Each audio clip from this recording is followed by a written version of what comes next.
В эфире «Актуальное интервью» в студии Марфирина Алексеева. Здравствуйте. В Якутии с каждым годом увеличиваются темпы роста капитального ремонта, а также уровень собираемости взносов на капитальный ремонт. Так, в этом году в республике планируют отремонтировать более 350 домов. В прошлом, 2023 году, отремонтировано 240 многоквартирных домов и 449 конструктивных элементов. Свои жилищные условия улучшают порядка 32 тысяч жителей. Как влияет своевременное поступление взносов на капитальный ремонт, мы поговорим сегодня. Гости у нас в студии: Саида Петрова, начальник отдела по работе с собственниками и фонда капремонта Якутии. Здравствуйте. Саида Николаевна, здравствуйте. Здравствуйте. Ну что ж, расскажите динамику уровня сбора на капитальный ремонт за последние 3 года. Так, за последние 3 года по нашей республике наблюдается положительная динамика. По итогам 2023 года у нас собираемость взносов составляла 91%, в 2022 году оно составляло 87%, и в 2021 году оно составляло 83%. То есть, получается, у нас идет повышение собираемости. По сравнению с 2021 годом, 2023 год мы завершили с увеличением собираемости взносов на 8%. Ну, в целом, как влияет показатель собираемости взносов на сам капитальный ремонт? Собираемость взносов влияет напрямую на проведение капитального ремонта. Это получается, что своевременное проведение капитального ремонта, например, могу сказать на примере, да, если дом на момент проведения капитального ремонта должен был собрать 7 миллионов, да, а собрали только 4,5 миллионов, 4 миллиона, то расходы по проведению капремонта составляют порядка 15-20 миллионов. Так? То есть получается ситуация такая бывает, что плановое проведение капитального ремонта основных конструктивов, так, некоторых конструктивов может передвинуться на более поздний срок. Даже так? Да. Поэтому собственники должны в момент проведения капитального ремонта собрать хотя бы 95% взносов на ремонт своего дома. А что же будет, если не платить взносы на капремонт? Ну, во-первых, это начисление пени, да, отказ при выплате социальной выплаты, получение компенсации компенсации пожилым гражданам, судебные разбирательства, трудности при продаже квартиры, так как при продаже квартиры, если числится задолженность, то справка об отсутствии задолженности не выдается. И далее, как мы работаем, да, направляем сперва претензии, требования для оплаты взносов. При отсутствии оплаты мы уже направляем судебные приказы в адрес мировых судей. Далее, при получении решения суда мы направляем уже в адрес судебных приставов для принудительного взыскания. А возможно ли, чтобы житель сам мог как-то через какие-то источники узнать где-то, да, сколько собрано или сколько нужно собрать, собрано ли вообще? Да, эта информация у нас размещена на сайте фонда, на нашем официальном. Там нужно найти свой дом, найти свой личный лицевой счет и оплатить там же можно. Эта информация вся есть, сколько кто оплатил по дому, в разрезе каждого помещения имеется такая информация на сайте фонда. Ну, все же многие жалуются действительно, что это невозможно узнать. Вот мы везде рассказываем, что возможно узнать на сайте, но все же жители говорят и обращаются с тем, что невозможно. Может, еще какие-то есть источники? Так, источники это может быть наши платежные агенты, это Энергосбыт, да, это Сбербанк онлайн. Потому что, когда вводишь адрес дома, то все платежи, коммунальные платежи, детские сады и тому подобное, в том числе и взнос на капитальный ремонт, там размещаются ежемесячно, раз в неделю мы размещаем.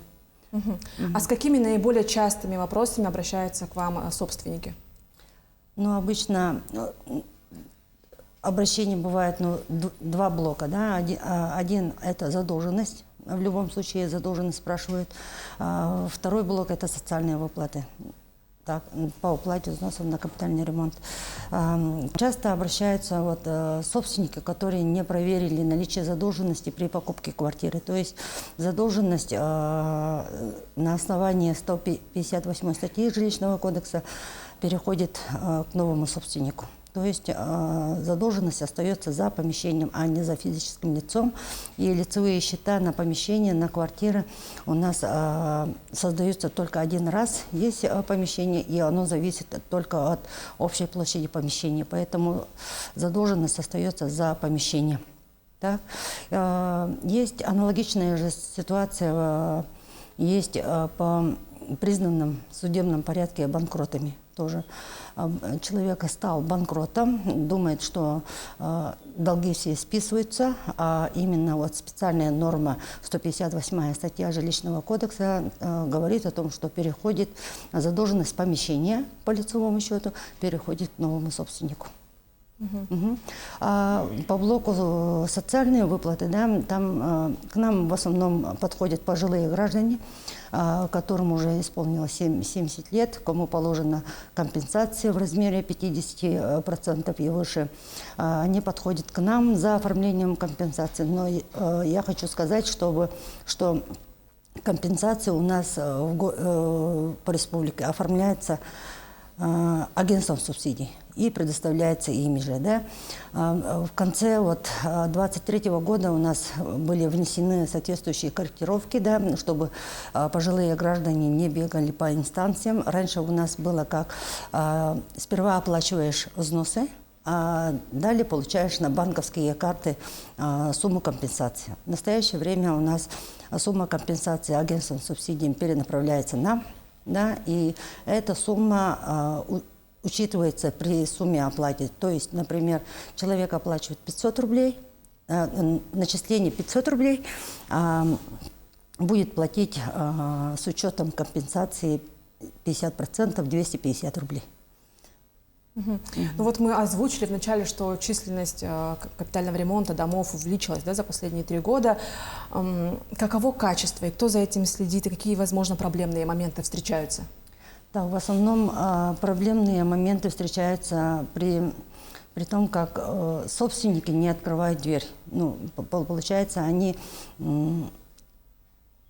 либо они в отпуске, да, либо они не запускают в квартиры для того, чтобы сделать капитальный ремонт именно системы отопления, вода, канализации. Самые основные вопросы вот такие. Но качество, да, качеством у нас занимается отдел, производственно-технический отдел.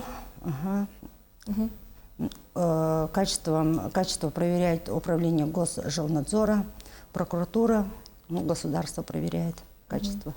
Ну а как все-таки вы решаете эти проблемы, когда они открывают двери, и вообще с неплательщиками какие-то работы ведутся ли? Неплательщиками работа ведется. В основном мы в суд даем только в том случае, если после получения претензий человек не оплатил, если он не подошел, да, если они подходят, мы предлагаем заключение соглашения о реструктуризации задолженности. При заключении соглашения начисления пени прекращаются, да, возобновляются социальные выплаты. И только после этого мы уже в судебном порядке взыскиваем. Но до этого проводите беседы, да, или как-то? Да, обязательно. Ну претензии направляем, требования направляем, письма направляем. Если нет взаимодействия с фондом, то уже начинаем работать претензионно-исковой работой. Ну и какой самый легкий и быстрый способ оплаты? Давайте это обязательно расскажем, потому что у жителей очень много вопросов всегда. Самый легкий способ, и чтобы моментально деньги поступали именно в фонд, именно на их лицевой счет, это оплата через сайт фонда.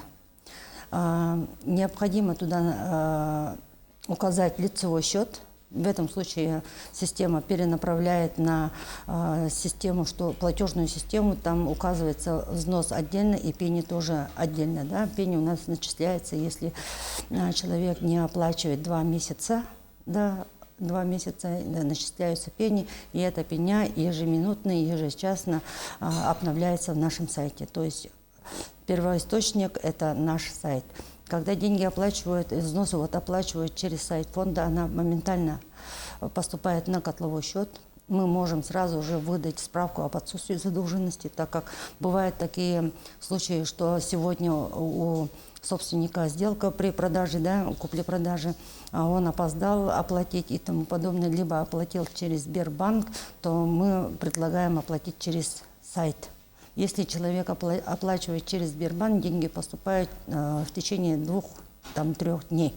То есть моментально справку получить никак невозможно. Поэтому самый быстрый способ получается у нас сайт фонда. Кроме того, у нас есть платежные агенты. Это Энергосбыт. Через Энергосбыт можно оплатить. Через Сбербанк онлайн можно оплатить. Через ВТБ банк можно оплатить. Вот в этом месяце мы заключили новое соглашение с ВТБ. Там уже есть возможность, можно уже оплатить через федеральную систему Квартплата Плюс можно оплатить, РКЦ Жатай, РКЦ ЖКХ. Деньги поступают в течение 2-3 рабочих дней. Ну, действительно, очень удобно, да, вот не выходя из дома, оплатить через приложение, через сайт, но все равно вот по старинке очень многие любят ходить в управляющую компанию. Возможно ли там оплатить? С управляющими компаниями у нас нет соглашений. Так, есть только с управляющей компанией «Строитель», там, где вот район ДСК оплачивает управляющая компания «Строитель». Но в основном мы работаем с крупными платежными агентами.